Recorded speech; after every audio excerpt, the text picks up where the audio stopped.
Okay, so hello, this is part 5 of my Tara series, and today we're going to go through how to identify assumptions. And in the previous video, we went through drawing conclusions, so if you haven't seen that already, I recommend going through it first. Okay, so for assumptions, what is the question actually like? So what you basically need to do is find an option that is the assumption of an argument.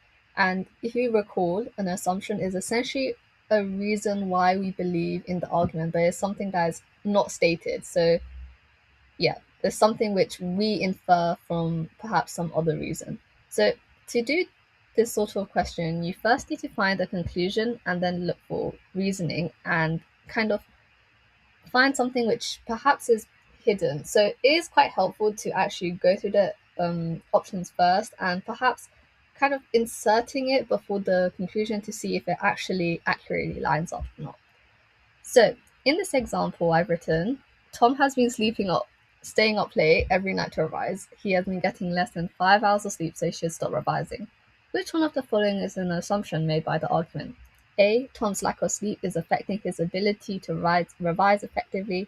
B. Tom's classmates revise earlier in the evening. C. Tom will fail his exams if he continues revising late.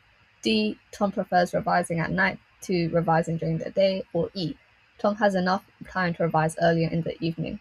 Now, for that recommended, so in the example, Tom is sleeping for less than 5 hours and therefore he should stop revising late, right? And for that recommendation to actually make sense, we need the assumption to assume that his lack of sleep will be affecting his ability to revise effectively, if that makes sense. So without that link, that argument kind of falls apart.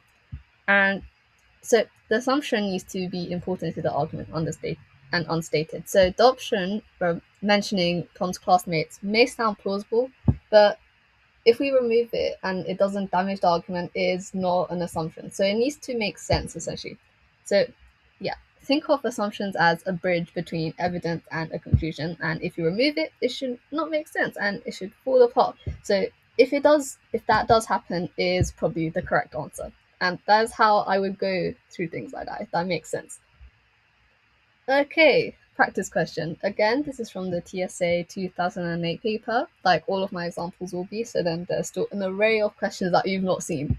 But yeah, this is a longer and hard one, so let's go through it. The executive of the Students' Union has recently carried out a survey to identify dangerous areas on campus. The survey led to the recommendation and implementation of measures such as improved lighting in the suspect areas. Such reforms can only help to reduce the number of attacks on campus. However, the University Lake and its surrounding area was not included in the surveys as, despite being considered part of the campus, it actually belongs to the City Council. This means that the university has no direct influence over the safety standards in the area. It should therefore be avoided by lone students at night. So which one of the following is an underlying assumption of this argument? A. Students do not look after their own safety but rely on others to take safety measures on their behalf. B. The city council regards the lake area as part of the campus. C. Students walking on and off campus at night would go via the university lake. D. The safety measures taken by the city council are either non-existent or inferior to those implemented by the student union. And E. The executive of the student union is not merely seeking popularity in implementing its reforms, but genuinely concerned about safety risks. So, the argument basically concludes that the students should avoid the lake at night, as you can see on the last sentence. But the crucial question to finding an assumption is, what does the argument actually need to assume for it to follow? So if you haven't figured it out already, it's D. The safety measures taken by the city council are either non-existent or are inferior to those implemented by the student union. Because if the city council had actually installed, fantastic lighting and security cameras and a high army of high trained guards or something, then the fact that the university doesn't control the lake wouldn't automatically make it dangerous. So going through why all of the other options don't work. So A would not work because the argument is not based on the students being incapable of looking themselves. It's more based on security measures. So A would not make sense. B does not matter because what the council calls the area does not determine how safe it is. So it's just a bit of fluff, if you may. C, it's not necessary. Students don't travel through the lake area. And E, is about the student union's motivation, which is completely irrelevant. So E should not have been any of your options if you read the passage correctly, which is why you need to take your time on reading these properly. So yeah, hopefully that was helpful. I will say assumptions are quite hard, so practicing is quite helpful.